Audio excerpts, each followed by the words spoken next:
Right now, somewhere in the world, a surgeon is about to 20 to 30 an entire human joint from inside a living body, not repair it, not patch it, remove it completely, and replace it with metal and plastic. You probably know someone who has had a hip replacement, a parent, a grandparent, a neighbor who was limping badly for years and then suddenly, a few months after surgery, was walking normally again. Maybe you have wondered, what actually happened in that operating room? What did the surgeon do? Most people never find out. They are told it went well, sent home with painkillers, and left to recover without ever understanding what was done to their body. In this video, I am walking you through the exact 6 steps surgeons perform during a total hip replacement, using 3D visuals to show you what happens inside the body at every stage. By the end, you will understand the surgery, the engineering behind the implant, and what your body does in the weeks after the operation. This is information most patients are never given, and it changes how you understand what recovery actually means. The problem: why this surgery even exists. Before we go inside the operating room, we need to understand the problem the surgery is solving. A healthy hip is one of the most mechanically impressive joints in the human body.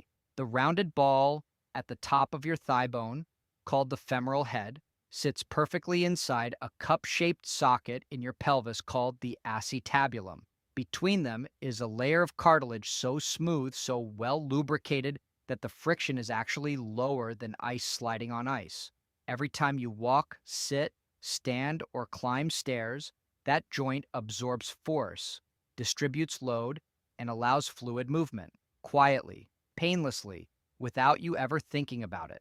But when arthritis develops, and it affects over 500 million people worldwide according to the World Health Organization, that cartilage begins to break down. It thins, it cracks.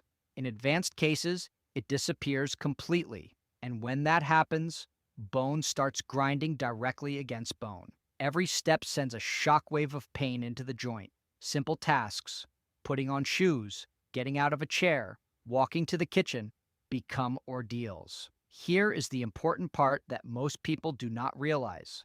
There is no way to regenerate that cartilage. No painkiller, no injection, no physiotherapy program can rebuild what arthritis has destroyed. Once the damage reaches a certain point, the options run out, except one. You remove the joint entirely and replace it with components engineered to do everything the original joint did for the next 20 to 30 years. Opening the joint. The patient is under general or spinal anesthesia. They feel nothing, they are aware of nothing. The surgeon makes an incision, typically 10 to 15 centimeters, through the skin and tissue to reach the joint capsule, the tough, fibrous envelope that surrounds and protects the hip. The approach can be from the side, the back, or the front of the hip, and each carries different implications for recovery and muscle impact. When the joint capsule is opened, the surgeon sees, in 3 dimensions, directly, exactly what the X-rays showed beforehand: deteriorated cartilage, worn, exposed bone, sometimes bone spurs that grew as the body attempted and failed to repair the damage over years. The moment you open the capsule and see the joint, everything the imaging told you becomes real. The damage is always more visible than people expect it to be. Orthopedic surgery, clinical perspective. What happens next would look alarming to anyone who did not understand the engineering plan behind it. The hip is deliberately dislocated. The surgeon deliberately dislocates the hip. By rotating and flexing the leg in a specific way, the femoral head, the ball, is popped completely out of the socket. This is not an accident. It is a controlled, intentional maneuver that gives the surgeon simultaneous access to both sides of the joint, the ball and the socket. Think of it like opening a locket. The two halves need to be separated before either can be worked on. Once dislocated, the femoral head sits exposed above the acetabulum. The empty socket is now fully visible. The surgery can begin in earnest.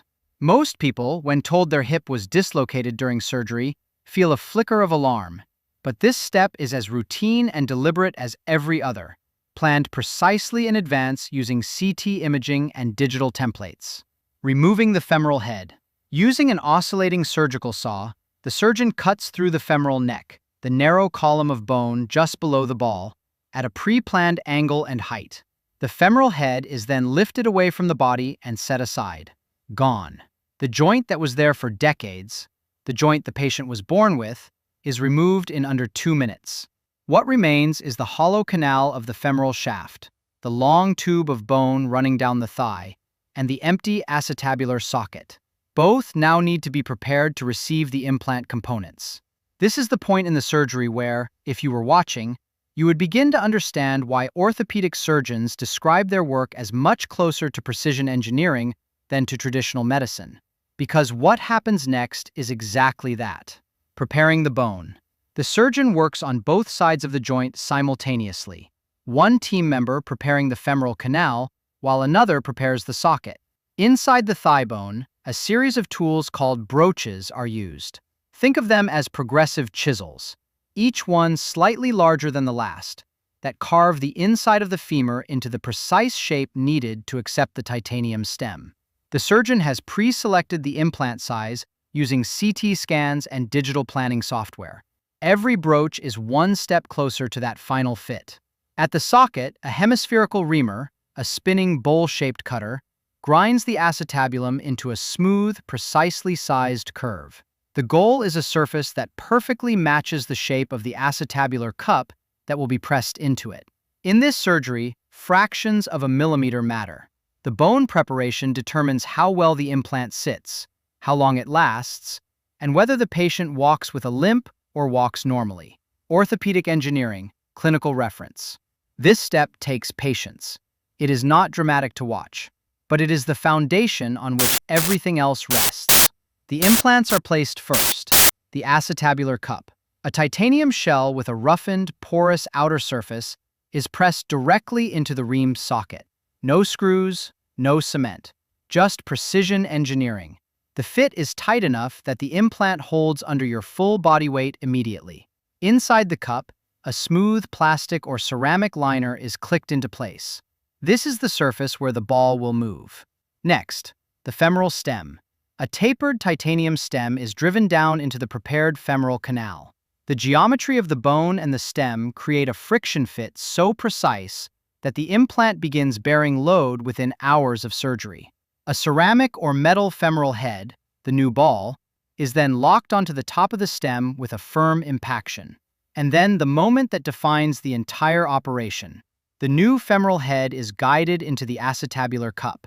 The surgeon feels it locate, rotate, settle. The joint is tested, range of motion, stability, leg length balance. When everything is correct, the wound is closed in layers. The surgery is complete. Total time, 60 to 90 minutes. What your body does after the surgery ends. The biology begins.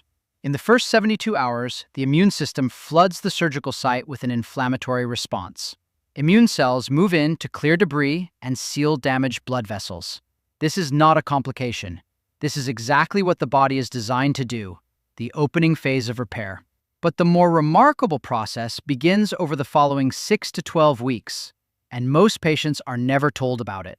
The titanium surface of the implant is not smooth. It is porous, covered in microscopic cavities, like a sponge. These cavities are not accidental. They are engineered specifically so that your bone cells can grow into them. Osteoblasts, your bone-building cells, migrate into those cavities and begin producing new bone matrix directly inside the metal. Over weeks and months, the implant and your skeleton become permanently fused.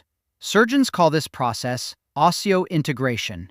It is why modern hip implants do not loosen the way early versions did. The bone does not bond to the implant. The bone grows into the implant. That distinction matters enormously for long-term stability. Orthopedic biomechanics, clinical reference. Most patients take their first steps within 24 hours of surgery. By 6 weeks, the majority are walking without any aid. By 3 months, most have returned to normal daily activity. The implant that replaced their original joint will, in most cases, last 20 to 30 years. Some last longer. The oldest documented functioning hip replacements have been in place for over 40 years. Let us bring this together, because the engineering and the biology tell the same story. A joint that took decades to deteriorate can be replaced in 90 minutes. Bone that seems inert and structural is in fact dynamic, growing, adapting, and fusing with metal on a microscopic level. A patient who could barely walk into the hospital is standing the following morning. This is what modern orthopedic surgery looks like. Not dramatic, not experimental, quietly extraordinary, perfected over 6 decades, performed over 1 million times every year, and still misunderstood by most of the people who go through it. The joint was destroyed, the engineering replaced it, the biology completed it. If you are facing this surgery, or someone you care about is, I hope this video gave you something no preoperative appointment ever does. A clear picture of what actually happens to your body and why the recovery process works the way it does. Your body is not dramatic. It does not announce its repairs. It simply gets to work. If this video gave you clarity that your surgeon's waiting room never did, there is a lot more here at Medicraft. Every week, we go inside the human body, from how diseases develop at the cellular level to what surgeons actually do inside the operating room. All explained with ultra-realistic 3D medical visuals in plain language anyone can understand. Hit subscribe so you never miss a video. New content every Saturday. And I want to hear from you directly. If you or someone close to you has had a hip replacement, what is the one thing you wish you had been told before the surgery? Tell me in the comments. Your answer could genuinely help someone else who is about to go through the same thing.